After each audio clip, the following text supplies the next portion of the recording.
Vas-y là.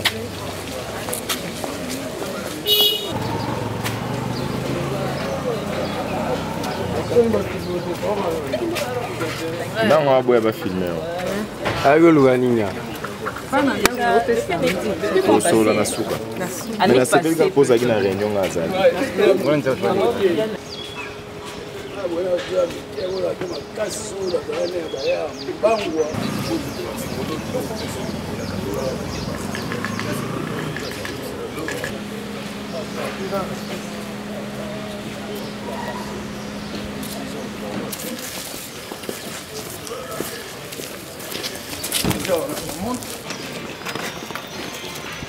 Allez.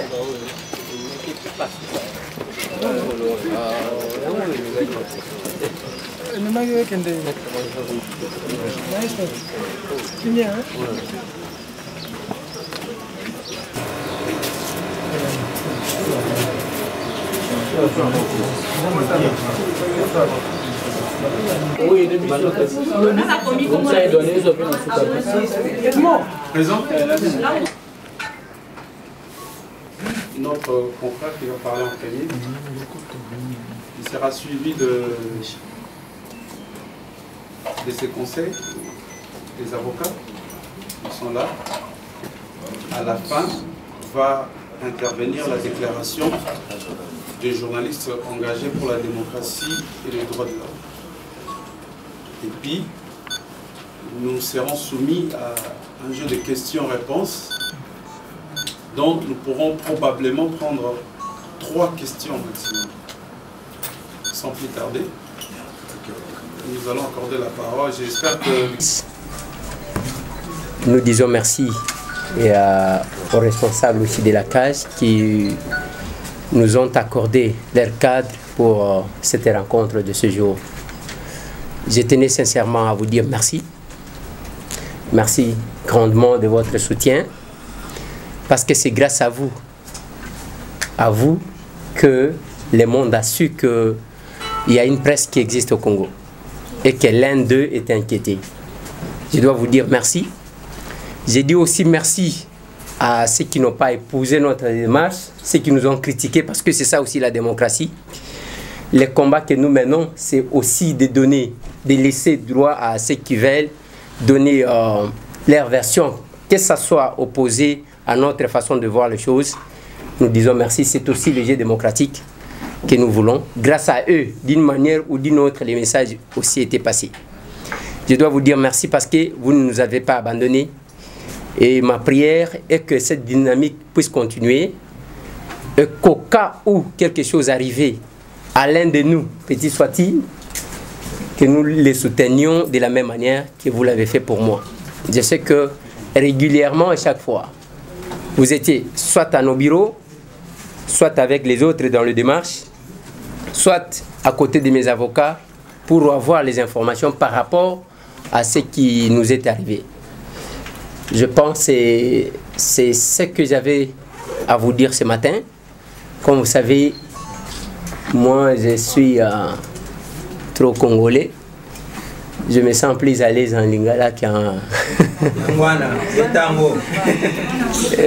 Je ne peux jamais terminer mon propos sans que tout bête à moi mon kit. Bogoli mi sanga soki mutu ayoka kalingala te. Des fois ba magamu susupe il faut tout le bana lingala pour que bapa ya bayoka te. Eza boité. Alors, nalobaki na uti koloba wana que nazane sengo makasi yango nazopesa bino merci mingi pona onyo sobosali pona nga. Soutien na bino tangu bakangaki ngai kobanda premier jour. Je pense que même jour démarche salimaki. Deuxième jour. Oui. Mais le kola nga nazaki na kati ya parquet nazaki komona bino te nazaki ka koyoka sango ke bato batondi libanda. Eza grâce na bino po il faut na rappeler bino que il y a peu makambo ezala ke komeli biso bato balobi ke wana eza dossier sensible wana bakota kate. Mais cette fois-ci quand même bondimi kozwa risque ya koya ko soutenir biso. Il faut napesa merci na bandeko pe ya cage oyo bapesi biso cadre. Grand merci na ba avocat na ngai collectif Mobimba ndenge ezali bandeko tout oyo ba soutenaki biso ezala na mulili ezala na moi ezala na prière ezala ba oyo bakendaki ba bambikudi bango nyonso tout nazo pesa bango merci et puis nazo senga bandeko nanga jamais musapi moko esokola elongi soki to simbani boye ekozala malamu parce que boyebi que presse na biso ebanaka mingi na makambo ba polémique ya kofingana ka entre biso na biso. Je pense que boyebi yango lelo to confondre l'adversaire au bamonaki bakanisa ki que tokoti ko sangana te tokoti ko se soutenir te yango lelo naza awa libanda naza liboso na bino. Je pense que souhait nanga ezaya dynamique wane continuer chaque fois que bokozala na likambu n'oubliez pas il y a informer tokomi wapi pour que tous à l'ensemble. En tout cas sincèrement merci naba journaliste engagé nyonso bien que bazo finga biso que journalisme engagé je exister eza eloko ya ba militant je ne sais pas. Alors je dois dire merci na bande ko nyonso tout na pesi merci na ba oyo nyonso ba soutenir biso et que totikala na bomoko to simbana même ceux qui ont été loko na sika il est important ya que boya tobeti to sololi ainsi de suite mais ezaka koya na ba makambuté ceux qui ont moni pe jour moko bozobina bo inviter pe biso to bini pe ensemble eza beauté. Merci beaucoup na tikeli maloba na modérateur na modérateur pour déjà Zokata notre confrère qui grâce à son courage aussi, il avait vraiment un moral tranquille. C'est ce qui nous rendait encore plus forts. Donc c'est à nous de... Comme l'a dit les modérateurs, Eliezer Tamboué qui l'a aussi relevé tout à l'heure, notre client, nous sommes un collectif de plusieurs avocats qui avons presté à ses côtés et qui continuent à prester à ses côtés dans le cadre de cette procédure. Je dois d'ailleurs vous dire que il y a encore quelques semaines, nous étions ici devant vous, ou certains d'entre vous, mais dans cette même salle. Mais au moment où nous nous adressions à vous, notre client n'avait plus sa capacité de se mouvoir librement. Il n'était pas un homme libre en ce moment-là. Et c'est toujours une immense fierté pour l'avocat, et je me fais ici le porte-voix aussi de mes confrères, de parler pour un client lorsqu'il est à côté de vous, un homme libre. Et en cela, nous relevons tout de même que dans notre pays, il existe des textes de loi qui, lorsqu'on les applique, peuvent être protecteurs pour tout le monde. Et pour nous, c'est aussi un élément de fierté pour le soutenir ici devant vous, que en ce moment ici, cette loi qui aurait pu être utilisée de manière sanctionnatrice a aussi été appliquée pour être utilisée comme un cadre de protection des libertés. Je ne veux pas m'étaler davantage sur certains aspects procéduraux, comme je vous l'avais dit la dernière fois. Nous sommes dans un cadre d'enquête préjuridictionnelle qui par nature est une enquête secrète et que nous sommes tenus au secret professionnel et au secret de l'instruction. Néanmoins, je veux brièvement aborder deux aspects de la situation relative à notre client Eliezer Tamboué, son actuel statut juridique et les perspectives d'évolution de la procédure qui est pendante encore en instruction devant le parquet général près la cour d'appel de Kinshasa-Gombe. Eliezer Tamboué, comme nous l'avions dit, peut-être à travers certains médias, est aujourd'hui dans un statut de liberté provisoire. Ce qui sous-entend qu'il a une capacité de mobilisation, de mobilité restreinte et il est astreint à respecter certaines conditions. Parmi celles-ci, et je ne veux pas être exhaustif, vous comprendrez que j'ai un devoir de réserve. Parmi celles-ci, notamment, de ne pas perturber le bon déroulement de l'enquête. Et le bon déroulement de l'enquête signifie que le monopole de sa défense, les monopoles des informations relatives aux enquêtes qui peuvent continuer, il doit les réserver au procureur général, pas aux médias. Donc, tout ce qui concerne aujourd'hui sa stratégie de défense, tout ce qui concerne les questions que vous pouvez continuer à vous poser au sujet du déroulement de l'enquête, il est tenu par la loi et par ses obligations de les réserver d'abord au parquet général près la cour d'appel de Kinshasa-Gombe. Néanmoins, effectivement, vous poseriez la question: quelle est l'incidence du désistement de la plainte de la du gouverneur Ngoï Kassanji dans cette procédure? Un plaignant n'a pas la latitude à lui tout seul, sauf sur base de quelques infractions limitées par la loi. Il peut s'agir des grivelleries, des chèques sans provision ou bien en matière d'adultère.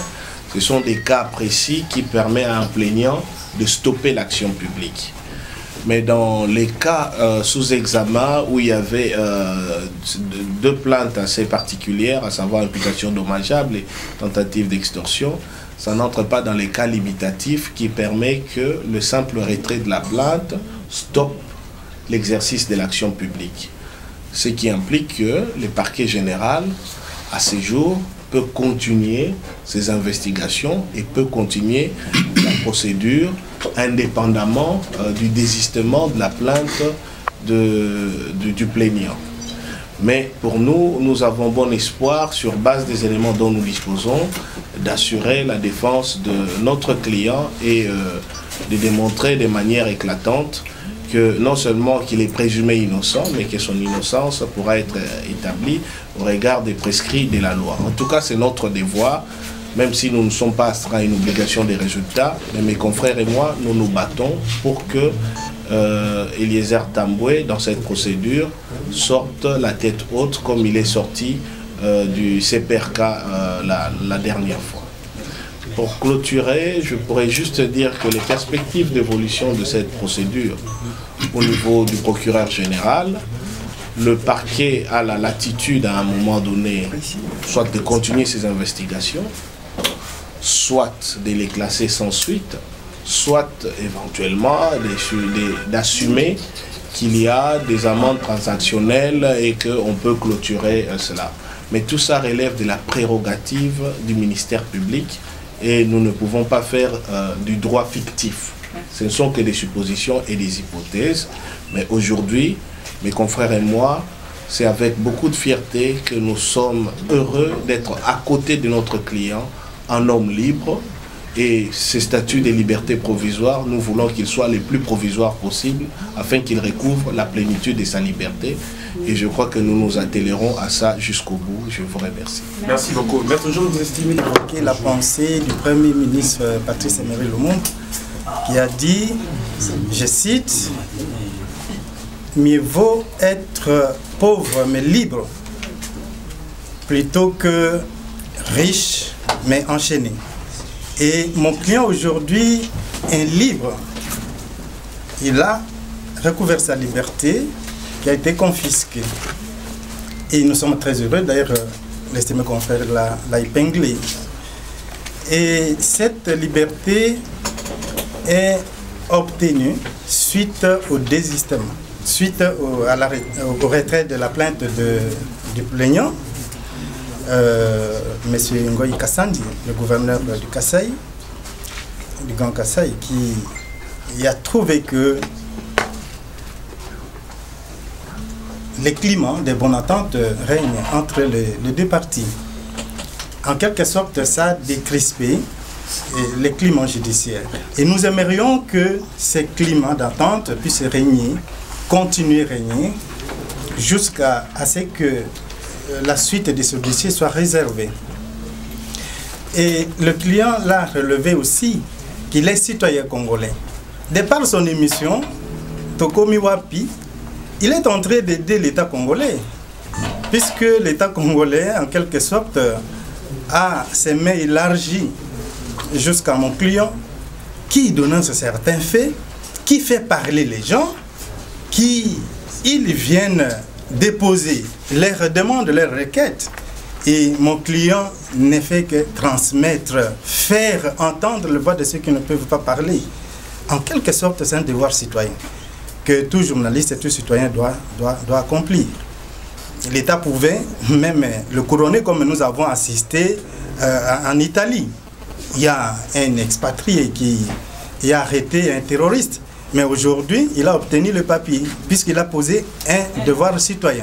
Donc, mon client, à ce jour, je me résume, il est libre, mais nous sommes dans l'espérance que la suite de son dossier sera à sa faveur. D'autant plus que jusqu'au jour d'aujourd'hui, nous sommes très confiants à l'administration judiciaire de notre pays pour faire éclater la vérité. Et nous avons dit.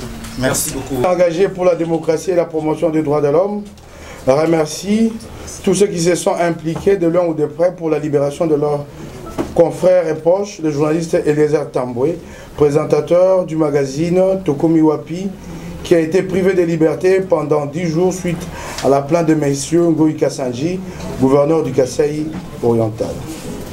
Ils disent ne pas se reconnaître dans la démarche unilatérale du président de l'UNPC auprès de M. Ngoï Kassanji. Kasonga Tshilunde a effectué ses déplacements de Mbujimaï sans aller vers Eliezer Tambwe pour recueillir sa position. D'ailleurs, ce voyage a été effectué, a été pris en charge d'un bout à l'autre, billets d'avion, hôtel et restauration, par celui qu'ils considèrent, donc que les journalistes engagés considèrent comme le bourreau de leurs confrères. Ils dénoncent un parti pris manifeste dans le chef du président de l'UNPC, notamment son communiqué repris dans le journal Le Potentiel, dans lequel il avait affirmé, vous ouvrez les guillemets, je cite, « Ce qu'il faut maintenant, c'est de demander au gouverneur de retirer sa plainte et de l'aiguiller à l'UNPC pour que la commission de discipline s'en charge et au besoin sanctionne notre confrère pour avoir violé des règles éthiques et déontologiques. » Il a récidivé en Mbujimaï, publiant un autre communiqué sans s'en référer au comité directeur ou à la commission de discipline de l'UNPC. Un défi flagrant des compétences du comité directeur de l'UNPC et du bureau exécutif qu'il dirige. Il rappelle un principe des droits qui dit « non bis ibidem ». Nul ne peut être jugé 2 fois pour la même cause. La privation de liberté infligée pendant 10 jours à Eliezer depuis le parquet général de la Gombe jusqu'à la prison centrale de Makala est donc à considérer déjà comme une peine. En conséquence, les journalistes engagés estiment que Eliezer Tambwe ne peut être entendu une seconde fois pour la même affaire, comme l'envisage Kasonga Tshilunde.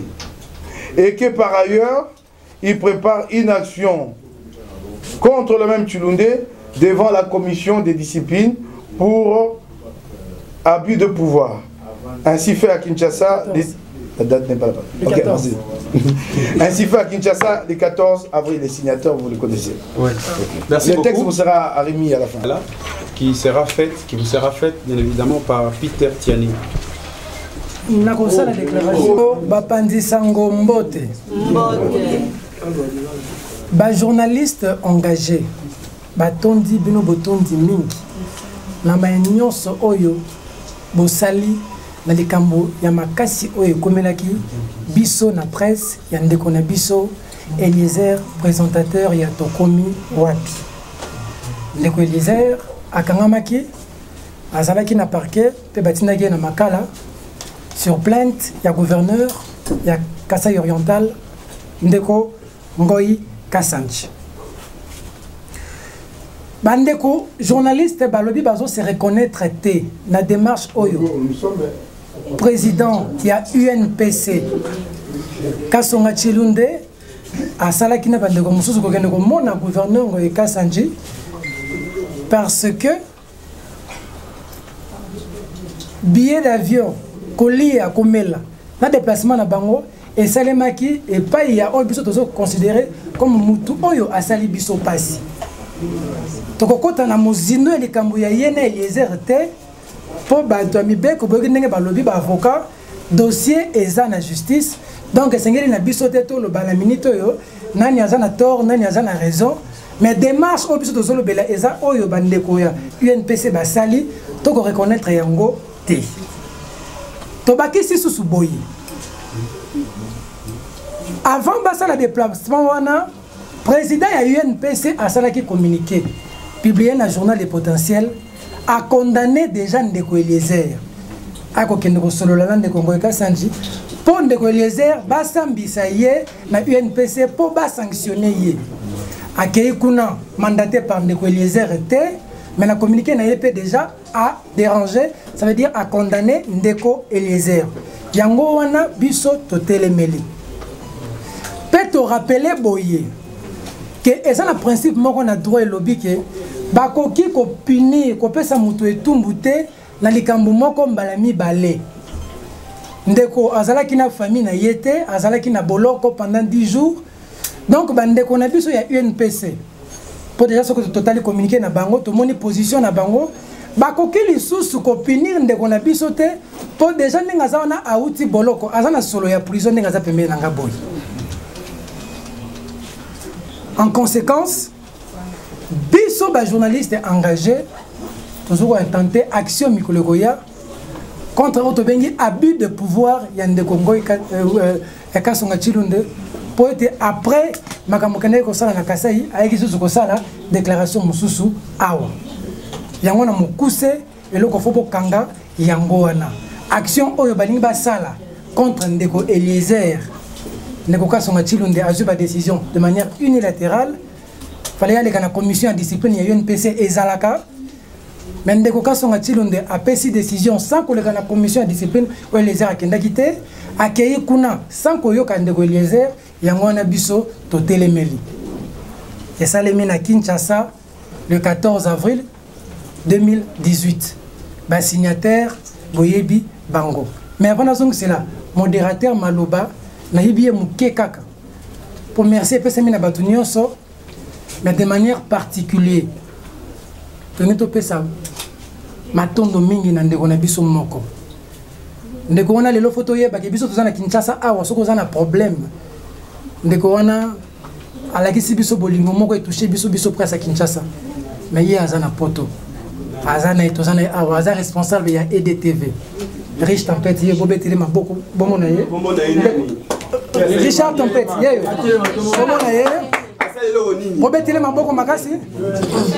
Richard Tempête au boko mona na likambo ya Eliezer Mike Mukebai alingaki atangisa ya misu Daniel Safu Serge Kabongo komona ndeko même mukolo ya voyage na ye a repoussé voyage na ye 2 fois de suite à perdre billet kaka poto tambola na nzela pour azalaki na parquet tongo midi poko pe bandeko mingi ya télévision ya radio na ya presse en ligne en tout cas grand merci na bino ba confrère ya boye bazo pesa biso courage ya ko continuer na musalo yo toko sala merci mingi merci beaucoup merci à tous les 2 questions une question en français et une autre en lingala c'est le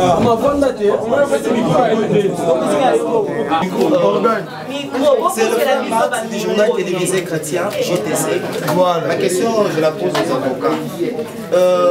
Quel conseil n'est-ce pas pour nous prodiguer par rapport à ce qui est arrivé à notre confrère Eliezer Tambwe dans les cadres, n'est-ce pas, de notre profession, pour que nous évitions un jour à connaître ce genre de problème. Et la deuxième question, la Bible dit, au jour du malheur, il faut réfléchir. Alors par rapport à cet aspect des choses, quelles sont les leçons que vous, comme avocat de l'Eliezer, vous avez pu dégager par rapport à ce qui lui est arrivé? Merci. Presse CTM-TV. Question du bosso, adressé à l'avocat. Fini le fouti pour Ndeko Eliezer à Bibana prison. Première question. Deuxième question.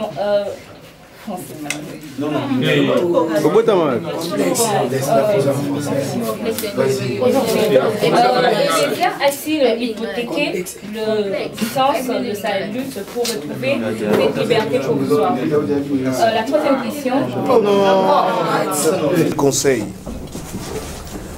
Le constat en tant que praticien de droit, je constate que nous avons un droit lacunaire, un code pénal dépassé, qui n'est pas à la hauteur des enjeux et des exigences des droits à l'information et des droits à la vérité, qui sont des prérogatives que notre Constitution nous reconnaît.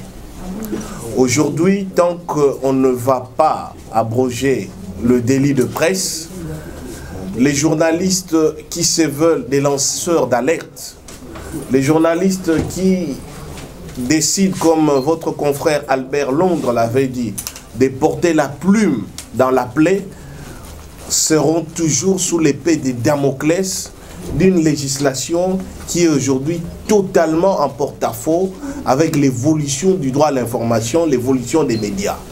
Donc le premier constat que j'ai fait, que nous faisons, c'est qu'un journaliste qui s'engage à faire le sens de votre métier, rechercher, analyser, collecter des informations d'intérêt public et les mettre sur la place publique, fonctionne avec une épée de Damoclès qui l'empêche d'exercer librement son métier. Ça, c'est le premier constat et les premiers conseils que je donne, pas seulement à Eliezer, parce que mes conseils à mon client, et mes confrères et moi lui donnons, ce n'est pas sur la place publique qu'on va vous l'étaler. Mais par contre, en ce qui vous concerne, continuez ce combat sur la dépénalisation du délit de presse. La diffamation en l'état constitue, parce que les libellés même de la loi sur cette infraction constituent une entrave réelle à la liberté d'expression. Puisqu'on dit que tout fait, vrai ou faux, mais qui est de nature à porter atteinte à la crédibilité, au prestige d'autrui, donc il lui cause dommage, constitue l'imputation dommageable ou la diffamation. Alors que sous d'autres cieux, on contourne cet élément par ce qu'on appelle l'exceptio veritatis ou l'exception de vérité. Si le concerné parvient à démontrer que les faits sont avérés, l'élément constitutif ou intentionnel se perd. Mais ici, dans le flou qui constitue notre législation pénale, vous aurez du mal. Donc c'est d'ailleurs pour ça où je considère que mon client a été extrêmement courageux et que vous êtes courageux quand vous êtes des lanceurs d'alerte dans ces sens. Vous avez fait allusion à un verset biblique. Au jour du malheur, réfléchis. Je pense aussi à un autre verset biblique qui dit clairement que ouvre ta bouche pour les muets. Parle pour ceux qui n'ont pas de voix. Aujourd'hui, nous nous retrouvons dans un contexte où, si des gens comme Eliezer Tamboué se taisent, eh bien, ils entravent encore un verset biblique qui dit « Ce n'est pas en vous taisant que vous rendez justice ». Ce sont les voix des sans-voix, les porte-voix, et c'est pour nous un grand plaisir, un privilège et beaucoup de fierté que de porter nos voix et d'assister et de défendre ceux qui courent les risques dans un contexte où on veut une presse caporalisée, une presse aux ordres, une presse des communicants, qu'il y ait encore des gens qui acceptent de braver une logique liberticide pour ne pas être des journalistes laudateurs, des journalistes communiquant avec des éloges dithyrambiques, là où il faut mettre le doigt sur ce qui ne va pas. Donc voilà ce que j'avais à dire par rapport à ces constats. Savoir s'il y a eu de somme ou quoi. Non, nous avons introduit une requête pour solliciter la mise en liberté provisoire de notre client, parce que ce sont les prérogatives que la loi lui reconnaît. Il est présumé innocent. En matière de poursuite et de détention, la liberté est la règle. On a appliqué ça et on a rempli les conditions. Donc nous n'étions pas suffisamment fortunés pour agir autrement, mais nous agissons conformément à la loi et la démarche d'Eliezer était légale et elle a accompli toutes les conditions fixées par la loi. Je pense que c'était tout que vous m'aviez demandé, posé comme moi, comme un soldat qui revient du front et qui porte les blessures de son engagement pour sa cause. Il a payé de sa liberté à un moment où c'était dans un cadre familial assez tumultueux, parce que vous savez qu'en ce même moment, ces enfants ont connu un accident de circulation. C'est peut-être ça qu'il a hypothéqué. Il a hypothéqué certainement ses droits d'être comme nous tous légitimement, avec notre famille, avec nos enfants, avec ceux qui nous aiment. Et ça, il a hypothéqué, si vous voulez savoir. Il a hypothéqué sa liberté. Il s'est retrouvé à Makala, dans les pavillons où on retrouve souvent les gens impliqués dans des questions extrêmement graves d'atteinte à l'intégrité physique et dans des cas d'homicide. Ça, il a hypothéqué sa sécurité, il a hypothéqué son honneur, il a été jeté en pâture. On a suivi dans les médias, dans les réseaux sociaux, des propos, des natures à remettre en cause toute une carrière. Ça, il a hypothéqué. Mais aujourd'hui, je pense que tous ceux qui ont assisté à sa sortie du CPRK se sont rendus compte que quand il a hypothéqué ça, et je rentre dans ces versets bibliques, hein, il faut que les grains d'abord meurent pour qu'ils produisent du fruit. Donc quand il a hypothéqué cette liberté, lorsqu'il est sorti, j'étais avec lui dans les véhicules, en ce moment-là, et je crois que mon confrère John Omeata sait que le jour où nous plaidions devant la chambre du conseil, où nous n'étions pas sûrs que notre client sortirait libre, mais nous avons plaidé parce que nous croyons au droit. Mais quand nous avons vu Eliezer Tamboué sortir, nous avons vu cette ferveur populaire, nous avons compris une chose. Ce qu'il avait hypothéqué avait du sens. Et que ce que vous faites a du sens. Et vous avez vu que cette population des délaissés, qui n'a nulle part où aller, qui n'a même pas l'argent pour trouver un avocat, qui n'a pas de bureau où on leur ouvrirait la porte, cette population qui n'a que Tokomi Wapi pour faire entendre sa voix, était venue saluer son champion. Ça, il a hypothéqué et ça valait la peine. Merci. Je vous remercie. Il ne reste qu'à vous remercier d'être venus nombreux. Et la communication, c'est sur l'UMPC et c'est sur l'action que nous mettons en œuvre, que nous initions à partir de la semaine prochaine contre Kassonga Chilungu. Voilà. Emma.